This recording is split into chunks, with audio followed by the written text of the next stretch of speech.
किसी ने भी अगर एक बार भी खुलकर ये बात बता दी होती कि सिर्फ घर के कामों को ही फर्स्ट प्रायोरिटी देनी है तो पढ़ाई से इतना मतलब ही ना रखते और आज शायद इतना दुख भी ना होता।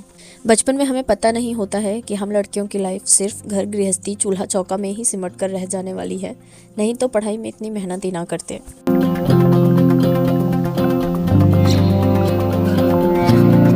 Hello good morning to all of you, welcome back to my channel Stree dream.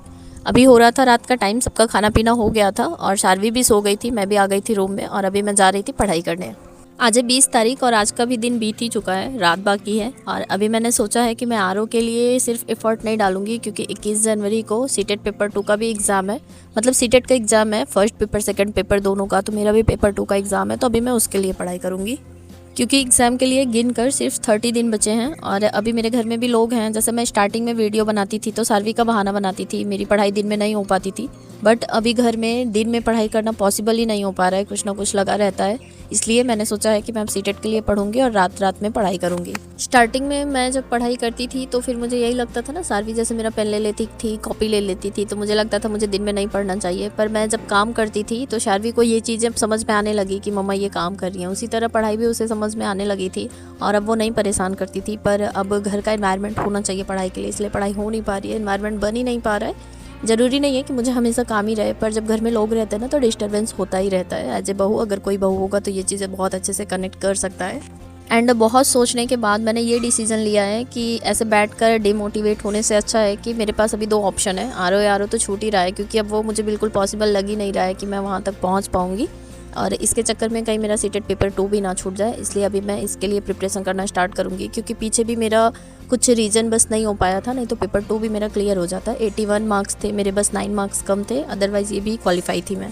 और रीज़न भी मैं बता ही देती हूँ क्योंकि जो चीज़ें बात के लिए छोड़ दो ना वो बाद में ही रह जाती है। रीज़न ये था कि उसी टाइम मेरे मतलब 4th सेमेस्टर के एग्ज़ाम थे बीएड के और 7 8 9 को एग्ज़ाम था अगस्त में ही, और 19 अगस्त को एग्ज़ाम था सीटेट का।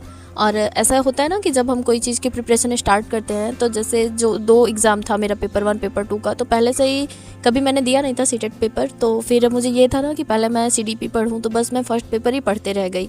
और बीएड का एग्ज़ाम का मेरा कुछ फिक्स नहीं था कब होगा, अचानक से डेट आ गई ये बिहार वाले एग्ज़ाम की वजह से कि बीएड पहले कंप्लीट हो जाए उसके बाद फिर बिहार वाला एग्ज़ाम होगा। और इसी चक्कर में फिर जब अचानक से डेट आ गई बीएड की तो वो भी मैंने पढ़ा नहीं था, तो इसलिए मैं उसको पढ़ने लगी। फिर मुझे टाइम ही नहीं मिला सीटेट पेपर 2 के लिए पढ़ने के लिए, बस मेरा एसएसटी में ही रह गया था। और बीएड का एग्ज़ाम कुछ इस तरह से हुआ ना, 7 8 9 अगस्त को एग्ज़ाम था और एग्ज़ाम हो जाने के बाद 10 अगस्त को वो सुप्रीम कोर्ट वाला डिसीज़न आया था कि बीएड पीआरटी से बाहर हो गया। सच बताऊँ ना, ऐसी ट्रेजेडी कभी हुई नहीं थी मेरी लाइफ में जिस तरह से बीएड करने के बाद हुआ। हमेशा से मुझे इतना शौक था कि मतलब मैंने बीकॉम किया हुआ था पहले, शादी से पहले, और मुझे ये था ना कि मैं एमबीए करूँगी, पर मैं एमबीए तो कर नहीं पाई। फिर मुझे ये था ना कभी मैं बहुत अच्छे स्कूल में मतलब बड़े कॉलेज में पढ़ने के लिए जाऊँ, पर ये मेरा सपना ना सपना ही रह गया। बीएड करने का मेरा कोई इरादा ही नहीं था, मुझे कभी भी टीचर बनना ही नहीं था, पर मुझे बहुत ज़्यादा शौक था ना कि मैं अपनी पढ़ाई आगे मतलब शादी के बाद कंप्लीट करूं। और जब मेरी प्रेगनेंसी हो गई शादी के 3.5 4 साल बाद, तो फिर मेरे हस्बैंड ने मुझे बोला ना कि अभी बैठी रहोगी, और मेरी तबीयत भी ठीक नहीं रहती थी, तो एडमिशन करा देते हैं, साथ ही साथ बीएड भी कंप्लीट हो जाएगा और तुम भी पढ़ाई से मतलब पढ़ाई के टच में रहोगी, पढ़ाई नहीं छूटेगी। और बस इसी चक्कर में बीएड भी मेरा हो गया। और अब बीएड जब कर ही लिया है तो मैं सोचती हूँ कि ये डिग्री भी मैं कुछ यूटिलाइज़ करूँ, क्योंकि अलमारी में रखने के लिए तो ये डिग्री ली नहीं है, क्योंकि बहुत मेहनत करनी पड़ी मुझे इसके पीछे भी, क्योंकि मेरा ऐसा कोई फील्ड ही नहीं था और कॉमर्स वाले आर्ट्स में आ जाते हैं। और एक टाइम आने के बाद ना मुझे बहुत ज़्यादा जैसे पछतावा भी होता है, मैंने बीए कर लिया होता तो शायद मेरे लिए बहुत बेस्ट होता, क्योंकि मैंने बीकॉम किया था और कॉमर्स का मुझे आज तक कुछ भी काम नहीं आया। उल्टा मैं जो भी मतलब पढ़ी थी पीछे, इंग्लिश वगैरह ग्रामर वगैरह जो अभी आता था वो सब भी मुझे भूल गया। कॉमर्स का मतलब लोग कहते भी थे, जब मैंने कॉमर्स में एडमिशन लिया था ना उस टाइम एक लाइन बहुत ज़्यादा चलती थी कि बिना काम का, तब मैं यही बोलती थी कि नहीं नहीं बड़े काम का, पर सच में अभी ऐसा लगता है ना सच में बिना काम का था और फालतू में कर लिया।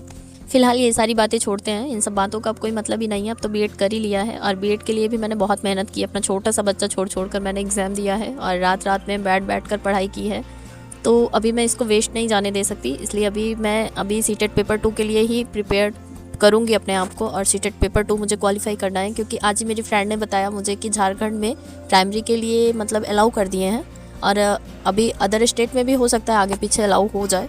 कहते भी हैं कि पढ़ाई कभी बेकार नहीं जाती, इसलिए अब जब यहाँ तक पहुँच ही गए हैं तो बीच में छोड़कर कोई मतलब नहीं है, क्योंकि कहते हैं ना, कोई लाइन मैंने कहीं पढ़ी थी कि बीच रास्ते से लौटने का कोई फ़ायदा नहीं होता। क्योंकि इंसान ना ही आगे जा पाता है ना ही पीछे जा पाता है, बीच में ही फंस कर रह जाता है। इसलिए अब इसके लिए ही मैं थोड़ा सा अपने आप को मजबूत करूँगी और अब बस यही टारगेट है कि 30 दिन बचा है, सीटेट पेपर 2 के लिए थोड़ी अच्छी सी तैयारी कर लूँ मैं। अभी हस्बैंड को भी गए 1 ही दिन हुआ है, तो शार्वी बहुत ज़्यादा टाइम स्पेंड करती थी, तो अभी बहुत ज़्यादा रो रही हैं और बहुत परेशान भी कर रही हैं, किसी के पास रह भी नहीं रही हैं। इसलिए अभी इनको भी संभालना थोड़ा सा मुश्किल है मेरे लिए, पर पढ़ाई अब कंटिन्यू करना पड़ेगा क्योंकि टाइम बहुत कम है, एग्ज़ाम एकदम पास में आ चुका है।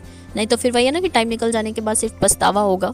अभी मुझे एक बात आज समझ में आ रही थी ना कि बचपन में अगर किसी ने भी एक भी बार बताया होता ना कि लड़कियों को सिर्फ इन्हीं सब चीज़ों के लिए प्रायोरिटी देनी है, कि घर के काम ही में हमारे लिए मस्ट है, वो हमें आना चाहिए, बाकी कुछ आए या ना आए ना, तो शायद इतनी मेहनत ही ना किए होते पढ़ाई करने के लिए। लोग कहते तो हैं कि लड़कियों को पढ़ना चाहिए, कुछ करना चाहिए, पर लोग ये भी चाहते हैं ना कि लड़कियों की लाइफ में फर्स्ट प्रायोरिटी जो होता है ना वो घर के काम ही होने चाहिए, उनको सब कुछ बहुत परफेक्टली आना चाहिए, पढ़ाई लिखाई भले आए या ना आए। कहते कुछ और हैं और चाहते कुछ और हैं, सबके घर का यही हाल है। बस अगर अपने आप को मजबूत बनाएंगे ना तो इन सब चीज़ों से निकल जाएंगे। ऐसा नहीं है घर के काम नहीं करने होते हैं, जब जो कोई जॉब करने लगा है वो भी अपने घर के काम करता है, पर वही है ना कि तरीका बदल जाता है।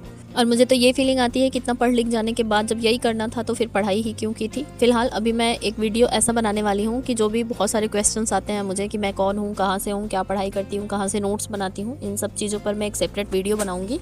उसके लिए मुझे थोड़ा सा टाइम दीजिए क्योंकि बहुत चीज़ें हमारे कंट्रोल में नहीं होती हैं, धीरे धीरे इंसान संभालता है खुद को। और आज की वीडियो को मैं यहीं पर समाप्त करती हूँ। अगर वीडियो पसंद आया हो तो please like share and subscribe जरूर कीजिएगा। कल फिर मिलती हूँ एक नई वीडियो के साथ।